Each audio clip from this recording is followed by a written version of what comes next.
Assalamualaikum warahmatullahi wabarakatuh. Selamat siang menjelang sore.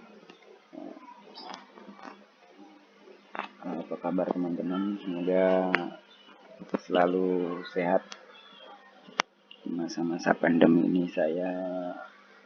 Kebetulan saya lagi lockdown juga, namun pekerjaan tetap dijalankan dari rumah. Di musim pandemi ini memang kita harus hati-hati, harus menjaga kesehatan. Ikutin aja lah aturan yang ada. Hari ini saya akan melakukan verifikasi verifikasi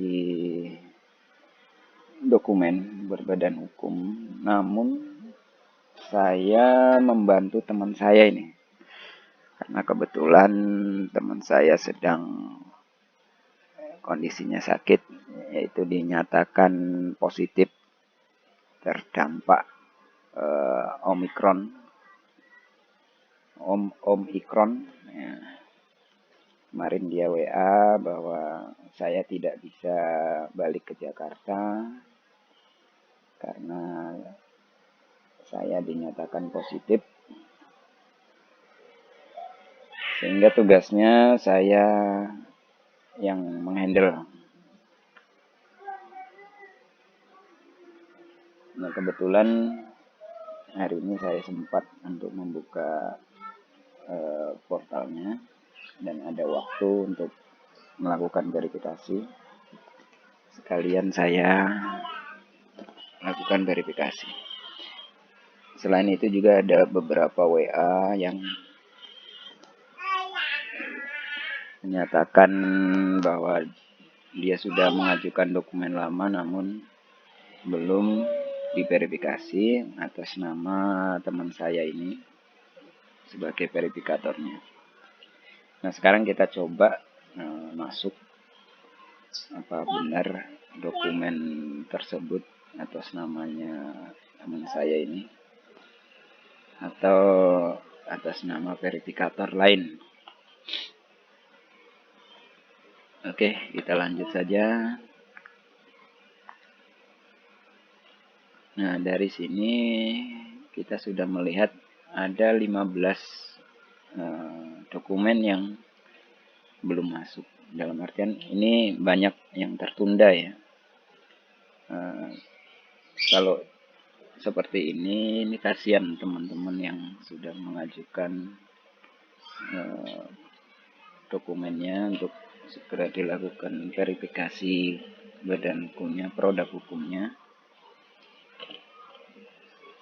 Namun dari kami tidak ada tanggapan. Nah, salah satu alasannya ya seperti tadi, ternyata si Pak Mul ini sudah dinyatakan positif terinfeksi Omikron, sehingga beliau tidak bisa memegang akunnya.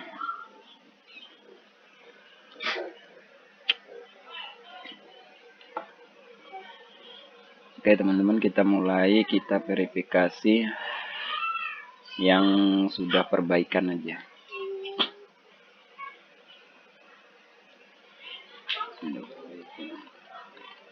Di sini kita lihat ada 3 masuk. Di slide pertama itu ada 3 masuk.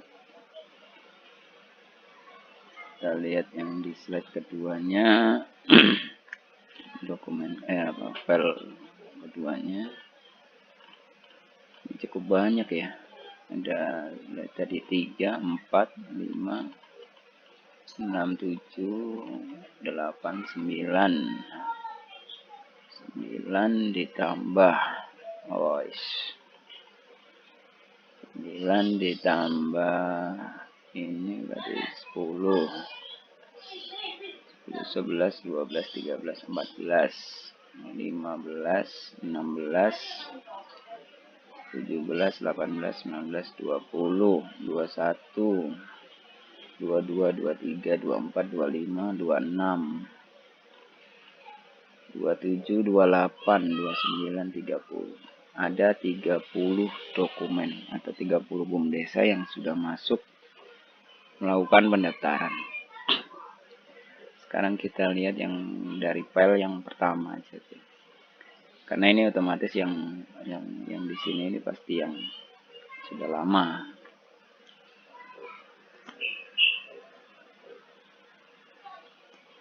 Dia ditandai dengan tidak dilabeli warna biru. Oke. Kita lihat yang pertama. Bismillah. Nah, ini nama BUMDesnya Barokah Kunceng. Kita lihat catatan yang kemarin. Barokah Kunceng, kita ngelihat track recordnya ini ya. Nah, Barokah Kunceng ini kemarin apa nih penolakannya? Karena ini sudah perbaikan.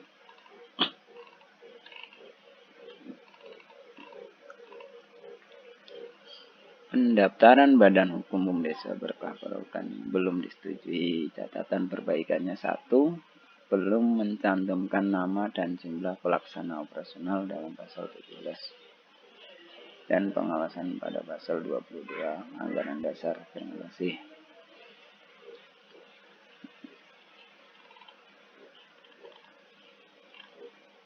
Oke, sekarang balik lagi.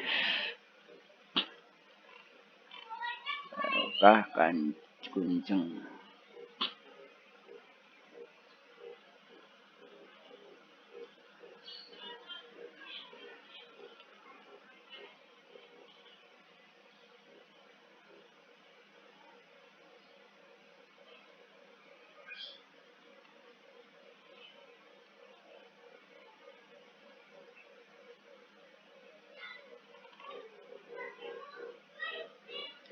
Ini ya yang penting itu ini. Bentuknya BUMDesa Berkah Barokah. Struktur Berkah Barokah, ADART, penetapan HSU. Harusnya di sini itu yang bagus itu ada perubahan yang mengacu ke PP 11. Dilaksanakan tanggal 29 jam 8 sampai selesai. Bulannya motorin nama peserta dan asal, tanda tangan, sudah stempel. Oke.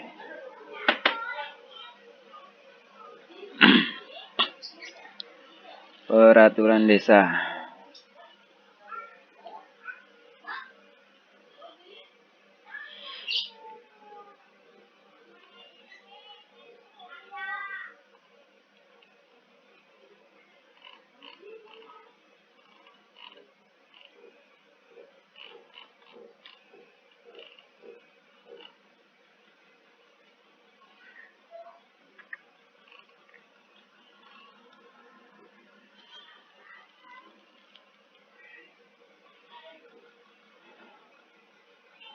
Ini kita lihat modal awalnya adalah 20 juta. 20 juta ini kita bisa lihat di dokumennya di anggaran dasar. Nah, pada anggaran dasar ini yang perlu dicermati adalah pencantuman jenis usaha, terus kemudian modal awalnya nominal ya. Nah, jenis usaha dia sudah mencantumkan air minum, industri. Kita lihat di KBLI-nya. Apa benar? Oke, perusahaan air ya. Perusahaan air, industri air isi ulang, kompos, treatment. Oke.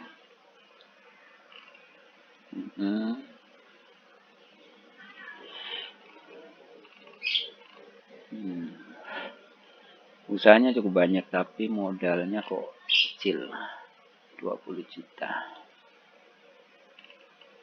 Tapi kan kita lihat.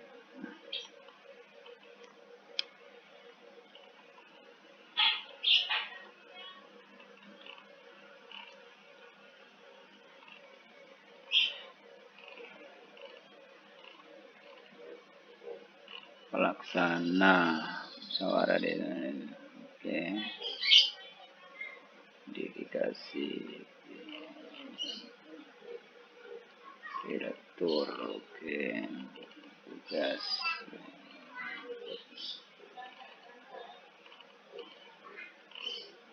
Kita cari modal 20 juta. Sumber modalnya adalah di tahun 2020, penambahan modal 2021 46. Nah, ini yang saya ini kemarin di video saya sebelumnya. Ini ada 20 juta, terus kemudian ini tahun 2000 berapa ini ya? Cuman nggak dicantumkan. Oh, 2020 APBD. APBD desa. Oke. Terus kemudian penambahan 46 juta untuk bidang perdagangan bubur. Oke. Terus kemudian 66 juta lagi.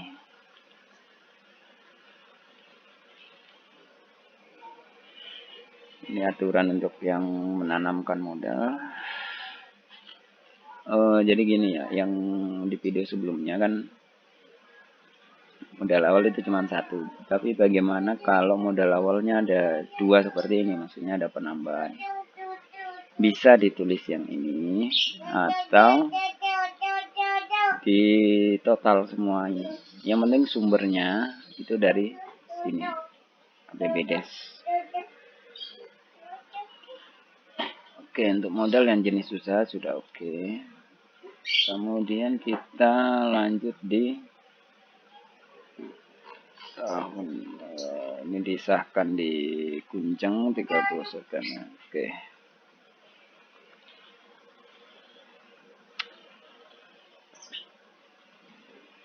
Sekarang kita lihat anggaran rumah tangganya. Oke.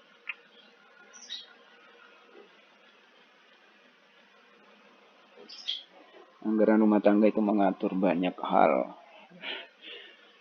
Salah satunya yang kita perlu perhatikan adalah mekanisme penggajian. Sesuai dengan PP 11 ini ya. Dan beberapa instruksi dari pimpinan. Perlu saya jelaskan lagi di sini bahwa mekanisme penggajian jangan menggunakan kalimat-kalimat yang ambigu. Dalam artian seperti persentase, terus kemudian akan mendapatkan gaji jika BUMDes mendapatkan laba, dan kalimat-kalimat yang terkesan kurang jelas. Oke, kita lihat di sini.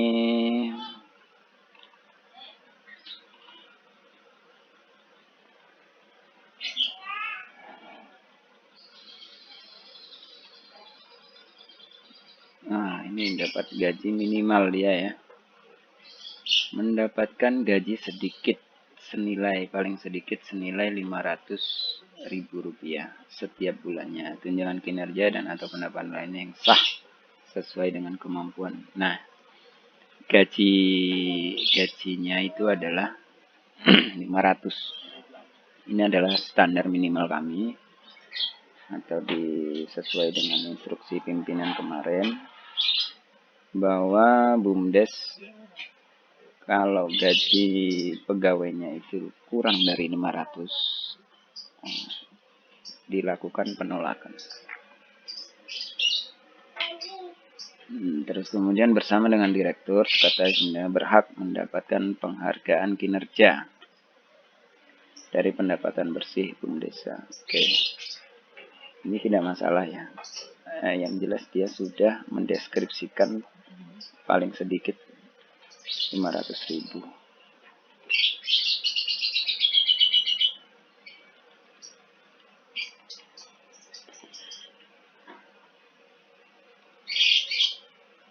Oke.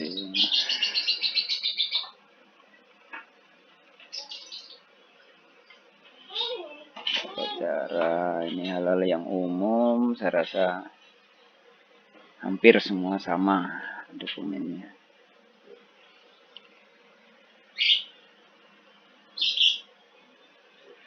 Kita lihat program kerja. Saya jelaskan lagi untuk yang program kerja di sini. Yang jelas harus menggambarkan capaian tahun mendatang. Yaudah, capaian tahun mendatang. Kalau sekarang tahun 2021 berarti di capaian tahun 2022. Kalau menyusunnya pas tahun 2022 berarti capaiannya tahun 2023. Biasanya di situ dicantumkan jangka waktu ya. Bisa bulan, ada tahun. Jadi memiliki jangka waktu dengan nilai biasa disebut juga persentase di situ. Jadi capaian tahun 2022 atau 2023 sebesar 30%. Itu harapan-harapan. Nah, terus kemudian dia bisa membaca peluang, potensi. Nah, di situ dituangkan semua. Disusun menjadi suatu program kerja. Program kerjanya siapa? Si BUMDes lah. Program kerjanya BUMDes yang bersangkutan berdasarkan usaha-usaha yang dijalankan. Secara umum isinya adalah ini. Matriks rencana kerja, terus proyeksi laba rugi, proyeksi neraca, proyeksi investasi, proyeksi. Nah, proyeksi inilah yang penting. Kenapa penting? Karena ini adalah ukuran dalam suatu usaha. Jadi kalau ukurannya itu tercapai, berarti bagus. Kalau tidak tercapai, bisa dievaluasi.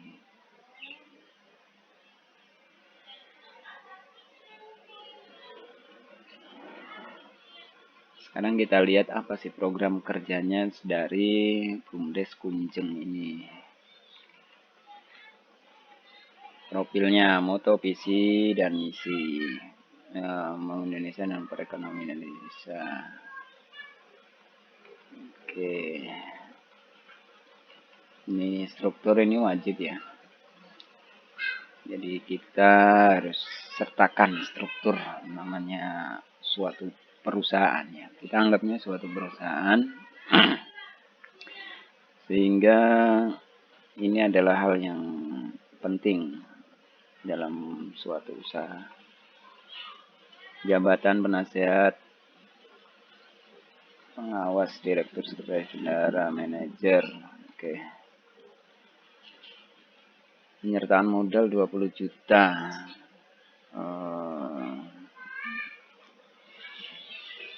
Untuk bidang perdagangan pupuk, terus 46 juta untuk bidang perdagangan pertanian, pupuk pertanian. Penyertaan modal dia belum punya, belum ada orang yang atau warga yang melakukan melakukan penyertaan modal terhadap BUMDes mereka.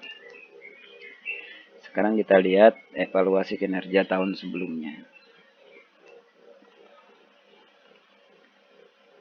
Jumlah asetnya 878,275. Penghasilan kotor 41 juta. Ini untuk air bersih. Penghasilan kotor, oke. 500.000 ini untuk pengelolaan sampah dan parkir. 4 juta, asetnya 4 juta, penghasilan jumlah aset.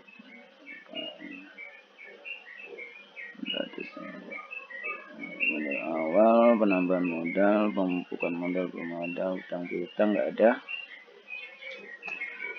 Kondisi eksternal, persaingan harga di lapangan, distribusi ke pelosok, ini tantangan ya. Terus, kondisi yang diharapkan adalah mendapatkan mitra kulakan.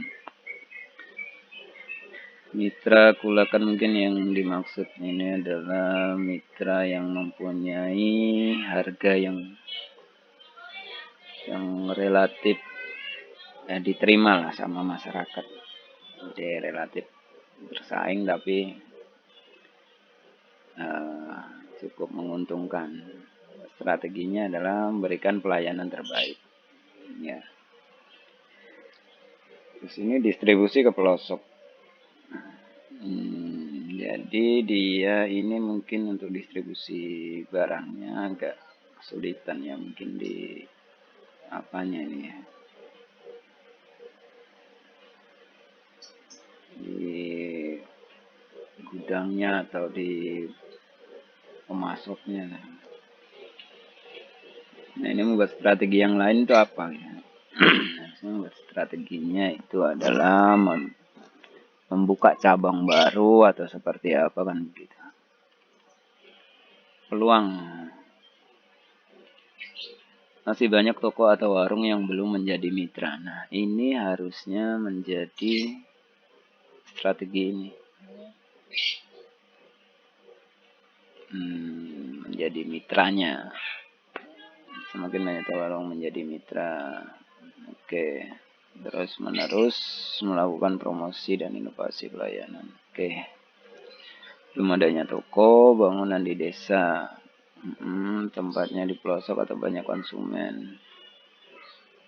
Kondisinya memang seperti itu ya. Memberi pelayanan yang baik, membuat terobosan-terobosan yang strategis ya. Rencananya apa nih? Sejak berkuasa sebagai perusahaan yang kredibilitas, ya, dukungan modal, sumber daya manusia dan budaya.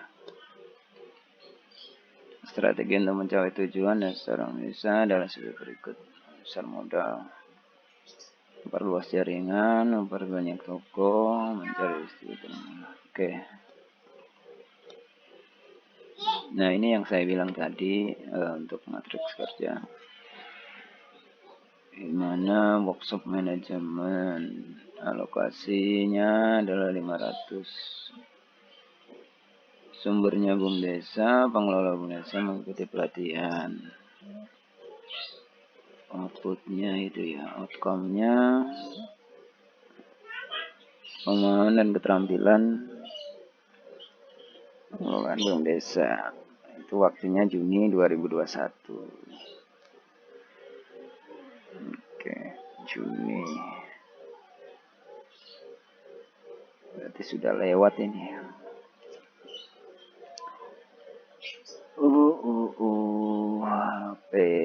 APM PSP kan 35 juta 41 juta.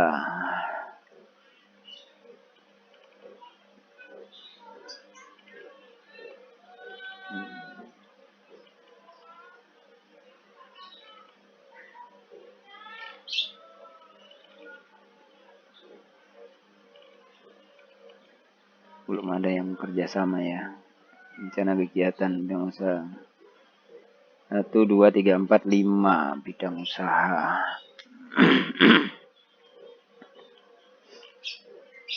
Oke.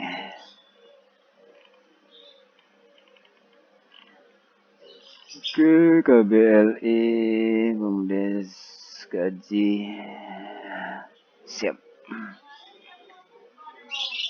Oke, kita tulis saja di sini selamat pengajuan badan hukum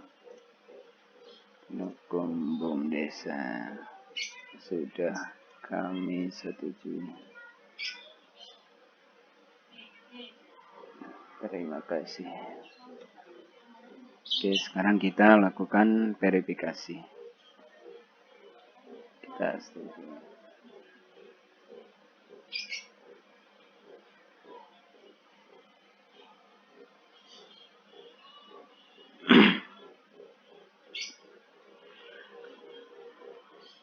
Oke. Jadi begitu teman-teman. Karena sudah 30 menit. Hampir 30 menit. Kurang 6 menit lagi. Jadi kalau ada pertanyaan atau ingin sesuatu atau ada sesuatu yang mengganjal, silakan tanyakan saja pada kolom komentar. Nanti kalau saya sempat membukanya, saya akan menjawab. Dan kalau tidak ada jawabannya, nanti saya carikan.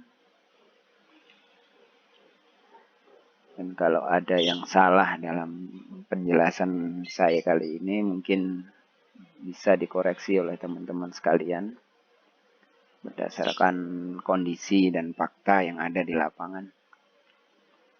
Terima kasih sudah menonton atau sudah mengikuti video saya sampai habis. Assalamualaikum warahmatullahi wabarakatuh.